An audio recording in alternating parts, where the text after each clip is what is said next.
kaya dengan berbagai tanaman herbal yang sangat bermanfaat baik untuk pengobatan, kecantikan, dan berbagai macam kegunaan lainnya. Daun sirih adalah salah satu tanaman yang cukup populer di Indonesia karena dipercaya sebagai tanaman yang mampu menyembuhkan berbagai macam penyakit. Daun sirih yang paling populer adalah daun sirih hijau. Akan tetapi, tahukah Anda bahwa daun sirih merah kabarnya juga mempunyai manfaat yang sama? Sirih merah adalah tumbuhan yang merambat dan hampir mirip dengan tanaman sirih biasa. Yang membedakannya hanyalah pada warna daunnya. Tanaman bernama Latin Piper ornatum ini banyak ditanam sebagai tanaman hias dan sejak zaman dulu dikenal berkhasiat obat. Tahu? Tahu? Kalau tahu sih tahu. Enggak. Belum. Make sih belum. Membersihkan misfi. Terus biasanya diminum tapi nggak tahu buat apa. Buat obat mata bisa. Untuk pembersih wanita seperti yang lain-lain begitulah. Diketahui bahwa daun sirih merah memiliki kandungan zat untuk mencegah dan menyembuhkan penyakit. Bila dibandingkan dengan manfaatnya, efek negatif dari daun sirih merah pun kabarnya sangat sedikit. Kandungan senyawa dalam sirih merah digolongkan menjadi 3, yakni flavonoid, polifenol, dan alkaloid. Manfaat sirih merah yang luar biasa menjadikannya kerap digunakan sebagai campuran dalam pembuatan obat-obatan tradisional. Lantas, bagaimana cara mengolahnya? Adakah efek samping secara medis jika kita mengonsumsi daun sirih merah sebagai obat? Temukan jawabannya dalam pembahasan di Ayo Hidup Sehat berikut ini.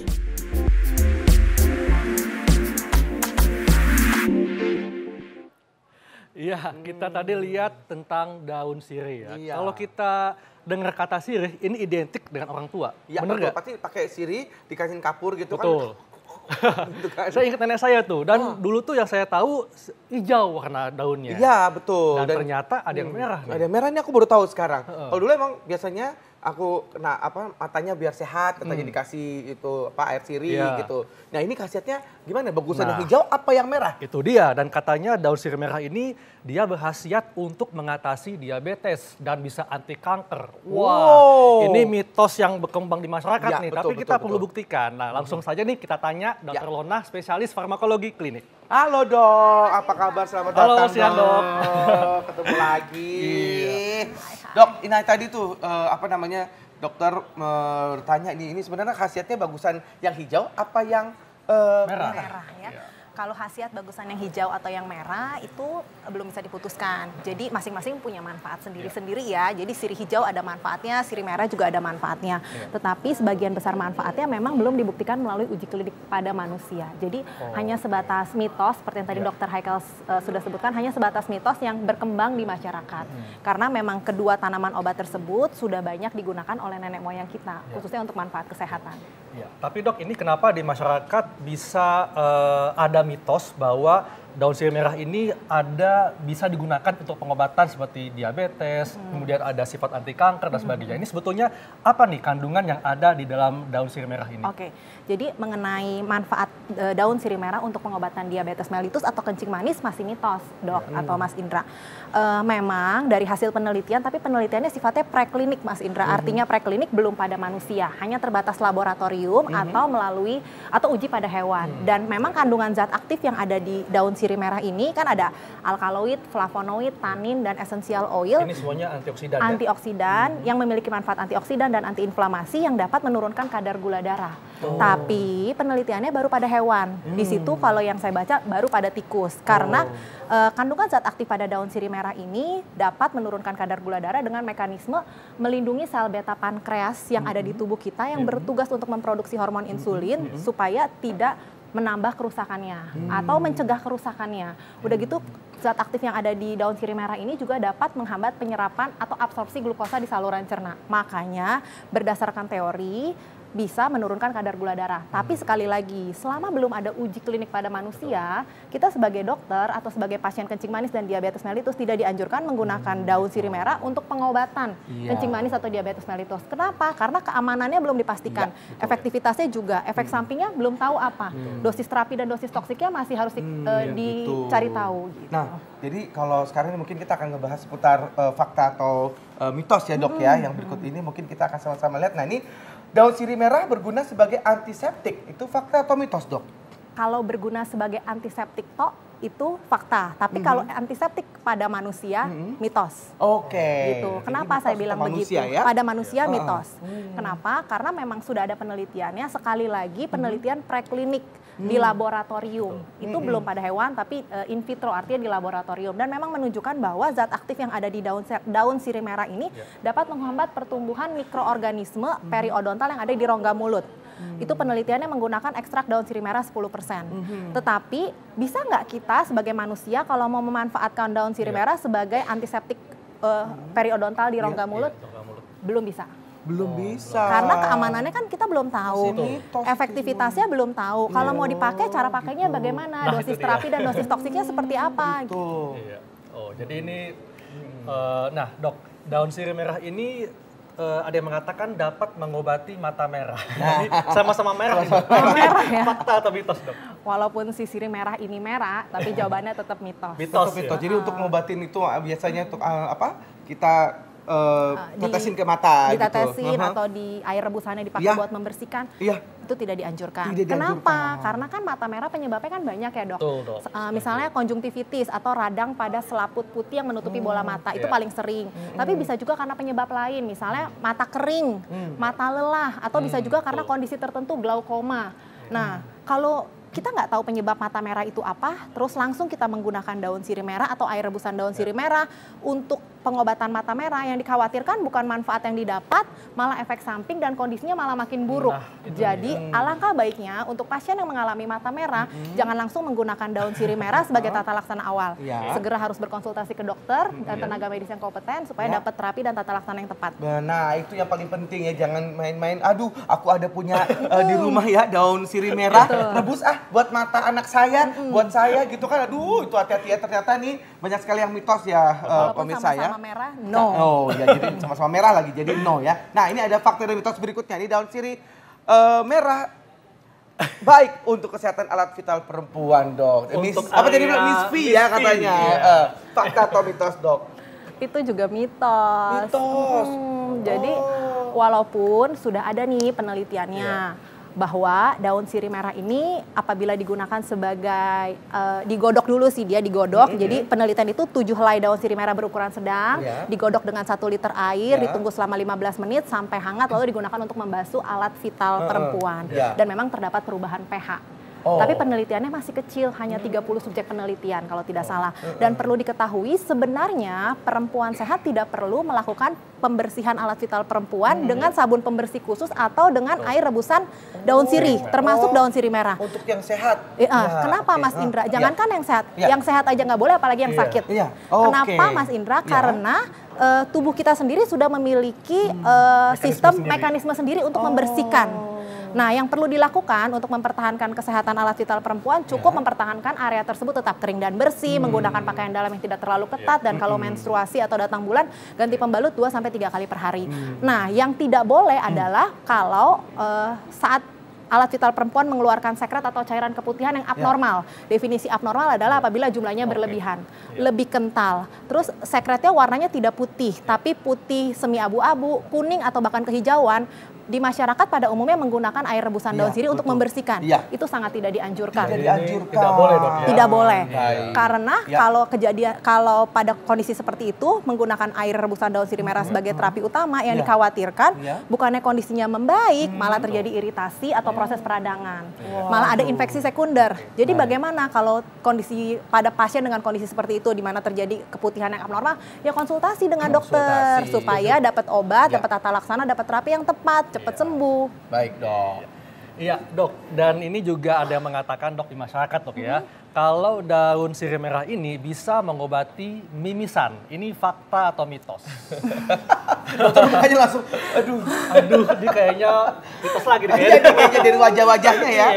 Itu juga masih mitos. Kalau Mitos. daun sirih merah, memang kandungan zat aktif yang ada di daun sirih merah itu punya manfaat antioksidan, antiinflamasi, atau anti peradangan, Ya. dan meningkatkan daya tahan tubuh. Ya. Tentunya akan mempercepat proses penyembuhan luka. Ya. Termasuk pada kasus mimisan. Jadi mempercepat proses pembekuan darah, mempercepat proses penutupan luka robek, tapi itu berdasarkan teori, belum ada uji kliniknya pada manusia. Dan berdasarkan Permenkes nomor tahun 2017 tentang daftar formularium obat herbal Indonesia, tanaman obat yang dapat digunakan untuk tata laksana mimisan itu bukan daun sirih merah, apa tapi itu? daun sirih hijau. Oh, daun sirih hijau malahan. Kalau itu Oke. sudah ada Permenkesnya, Oke, jadi bukan daun sirih merah. ada Permenkesnya juga itu ya. Iya, Baik. Langsung nih dok ya, daun sirih itu ya dapat mengobati luka bakar, fakta atau mitos dok? Mitos. Mitos. Jadi Kenapa tuh dok?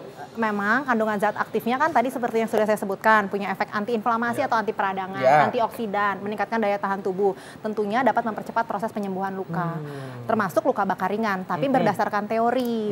Dan memang sudah ada penelitiannya, tapi pada hewan, itu hewan cobanya kelinci, Oh, kelinci. yang mengalami luka bakar, terus dikasih gel yang mengandung ekstrak daun sirih merah 3%, dan memang terlihat efek penyembuhan luka bakarnya. Tetapi apakah aman, apakah efektif? Bagaimana dengan dosisnya? Kalau mau menggunakan ekstrak daun sirih merah untuk pengobatan luka bakar pada manusia, belum ada yang tahu. Jadi alangkah baiknya untuk pasien luka bakar, termasuk luka bakar ringan, ya jangan coba-coba pakai daun sirih merah. Mendingan pakai obat-obatan yang memang sudah terbukti aman, efektif dan berkhasiat untuk tata laksana luka bakar. Mungkin kalau luka hati bisa kali dok ya? Iya. Luka bakar aja nggak bisa, gimana luka hati? Tahu nih dokter. Iya dok, ini juga ada yang mengatakan bahwa daun sirih merah dapat mengobati gatal karena alergi. Ini fakta atau mitos? Mitos lagi.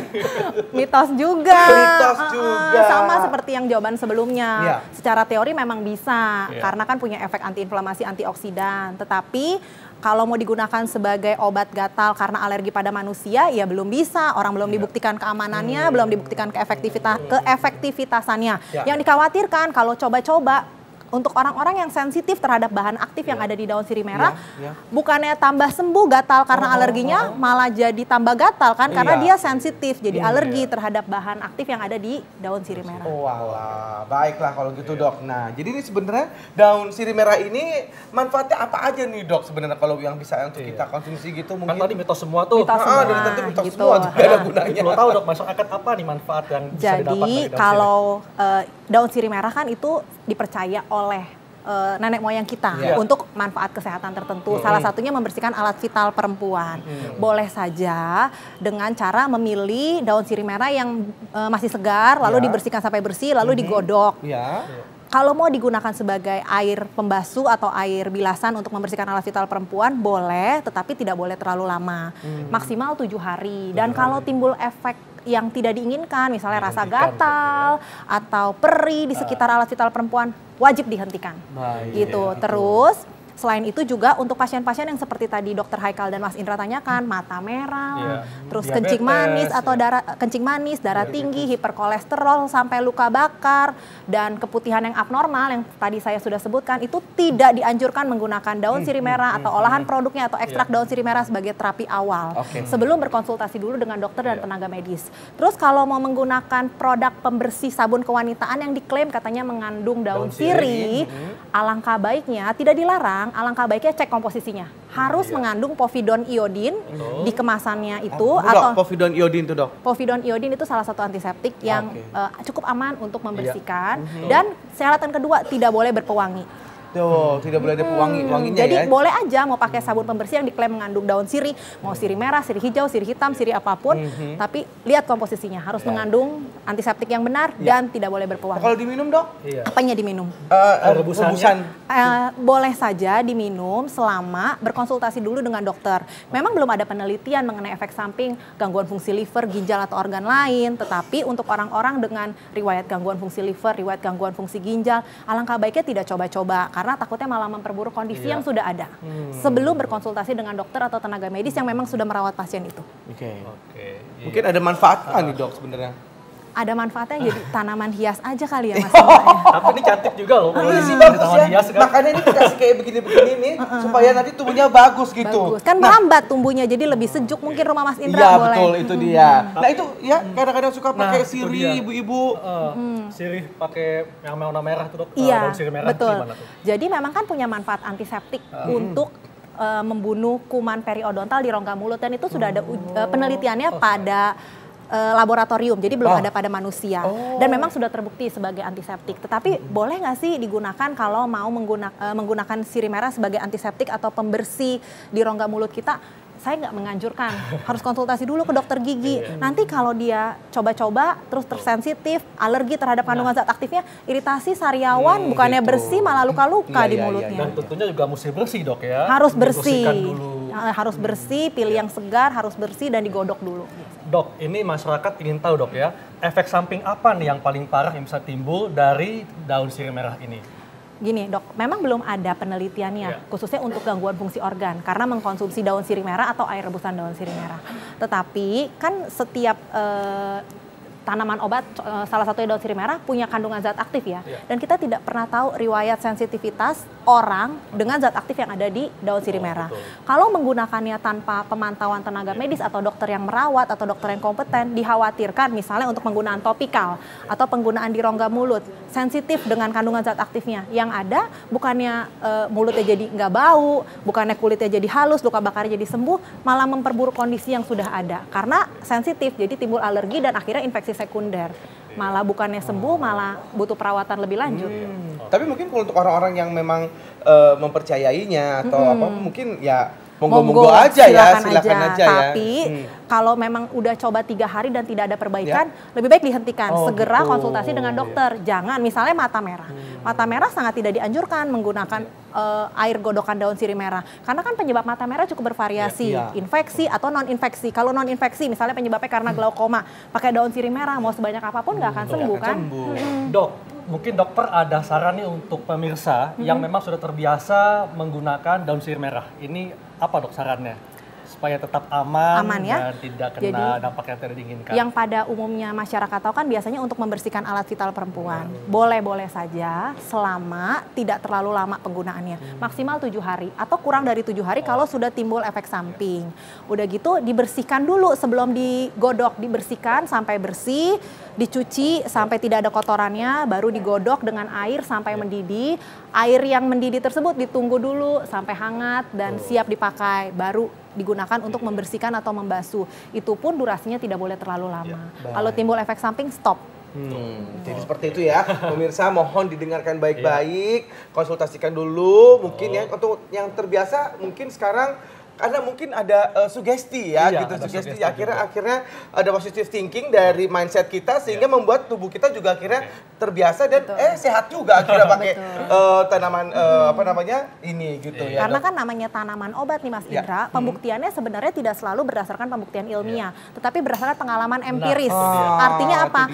Berdasarkan pengalaman nenek moyang kita atau masyarakat yang memang sudah menggunakannya selama puluhan tahun atau lebih dari 3 generasi. Jadi monggo-monggo aja kalau mau menggunakan, tetapi ingat namanya tanaman obat, zat aktifnya belum diketahui secara pasti manfaatnya. Jadi bijaksana dok bijaksana. Jangan terlalu lama begitu timbul efek samping, stop. Betul. Baik dok, terima kasih banyak. Terima kasih penjelasannya.